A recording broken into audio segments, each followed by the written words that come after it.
ang budget ng Pilipinas ay hawak lang ng dalawang tao. Hawak lang siya ni Congressman Zaldico at ni Congressman Martin Romualdez. Yan ang katotohanan. Halimbawa ko dito, medyo mahaba ito, kaya pagpasensyahan mo. Ang halimbawa ko dito, sa DepEd muna tayo. Sa Department of Education, noong taong 2023, merong 5 billion na inapprove para sa classroom construction. Nagulat ako kasi merong mga lumapit na miyembro ng House na humihingi. Hinihingi nila yung 5 billion, parte ng 5 billion na budget. Wala kasi akong experience sa ganyan. At saka ang pagkakaintindi ko, pag inapprove na yan ng Office of the President, ibibigay na yan, dediretso na yon sa approval at trabaho ng Department of Education sa construction ng mga classroom. Nagulat ako, may humingi. Magkano ba ang amin dyan? Magkano ba ang amin dyan? So sinabi ko, hindi pwede ito. Kasi, ang mangyayari nito, hindi magagawa ng Department of Education ang trabaho namin na mag-construct ng classroom ayon sa classroom backlog at sa prioritization base sa backlog at sa classroom construction. So, sinabihan ko yung isang congressman, sabihan ninyo si Martin Romualdez na hindi pwede chap-chapin ang classroom construction na 5 billion. Kaya kung makikita ninyo sa budget proposal na approved ng Office of the President, 5 billion yon. Pero nung lumabas yung GAA o yung budget approved noong 2023, naging 15 billion siya. Dahil hindi nga ako pumayag na kunin yung 5 billion, dinagdagan nila ng 10 billion yung classroom construction ng Department of Education. Yung 10 billion na yon hindi kontrolado ng Department of Education.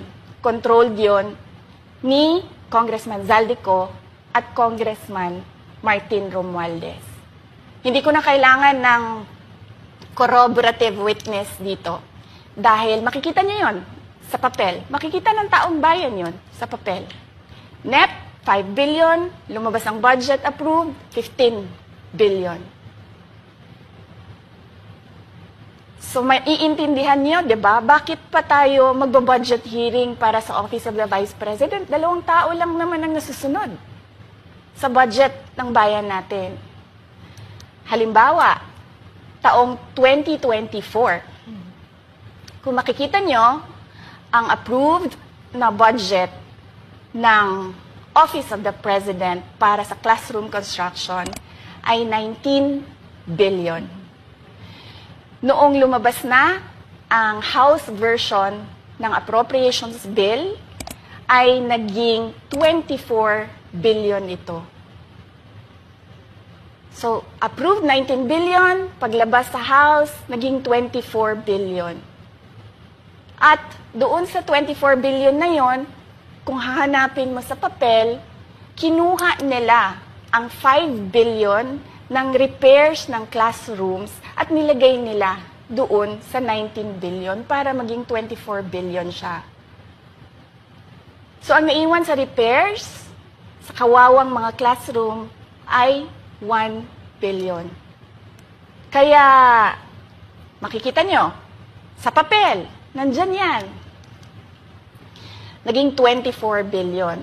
At hindi lang yan, dahil noong 2023 ay hindi ako pumayag na hindi masunod yung DepEd na rules sa paano mag-classroom construction based on need, ang ginawa ngayong 2024, inattach nila ang listahan na kung saan gagawin ang mga classroom construction worth 17 billion. Makikita nyo yon sa papel. Pagdating namin sa Senate, nakita yon ng mga senador. Tinanong nila ang Department of Education, totoo ba o hindi totoo na galing sa inyo ang listahan ng 17 billion ng mga classroom construction. So sabi namin sa mga senador, hindi totoo. Hindi namin magagawa yung trabaho namin. Hindi natin masasolve ang classroom backlog kung ganito ang nangyayari. Pwede ba ninyo kaming tulungan? Yung mga senador naman, very helpful sila. Oo, tulungan namin kayo. Kaya nga, kung makikita ninyo sa interpellation ng isang senador doon sa budget hearing sa Senate, tinanong niya, diretso, galing ba sa DepEd ang listahan ng 17 billion? Galing ba sa DepEd ang listahan na inattach doon sa House version? Sinabi namin hindi. Hindi galing sa amin yan.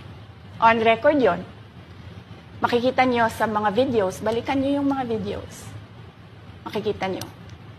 Yes, my concern, Madam Chair, Mr. President, under the GAB, I observed that there was an increase in the budget for the construction of new classrooms from 19.6 billion to 24.6 billion. However, this is my concern, which you mentioned earlier, that the repairs and rehabilitation of classrooms was decreased from 6.5 billion to 1.5 billion. I also have information, Madam Chair, Mr. President, that 24.6 billion allocated under the GAB, but only 9.8 billion from the allocation is left to the discretion of DepEd. Kaya hindi ko na kailangan ng witness kasi makikita nyo sa papel. Tapos dumating ang BICAM, walang nangyari dahil ang nasusunod doon ay si Congressman Zaldico at si Congressman Martin Romualdez. Kaya nandun pa rin naka-attach yung 17 billion na ginawang listahan ni Co at ni Romualdez. In fact, balik lang ako konti sa'yo ha. Kahit yung mga congressman, nakikita nila yung problema ng ginawa nila na pag-attach ng listahan sa budget. Kasi doon sa basic education hearing noong May 2024 ng House of Representatives, merong isang congressman nagreklamo, bakit ang tagal ng classroom construction? Bakit ang tagal? Eh sabi nung USEC ng DepEd, kasi may pabago-bago sa listahan ng DPWH dahil hindi kami ang gumawa ng listahan. Yeah, Mr. Chair, with respect to the 17 billion in Annex A of the GAA, we are not privy on how the school sites were chosen. So, be it as it may. How is it chosen? I'm not privy to that, Mr. Chair. When the GAP came out, there was a 14.7 billion Annex A. Then when the committee, the GAA came out, from 14.7 it became 17 billion. So we are not privy to how the list was generated. So dagdag ko lang yan doon sa confirmation na kinuha nila yung budget ng DepEd at isa yan sa mga rason kung bakit ako nag-resign sa Department of Education. Hindi na ako papayag na sa susunod na taon, ganyan pa rin ang gawin nila at ako yung mananagot sa ginagawa nila. Kaya yan yung sinasabi ko, bakit pa tayo mag-question and answer dito para atakihin niyo ako? Eh, ang masusunod lang naman sa budget, 2 tao lang. Makikita natin na let's stick to our plan, atakihin natin ito siya. Walang kinalaman sa kanyang Office of the Vice President 2025 budget proposal.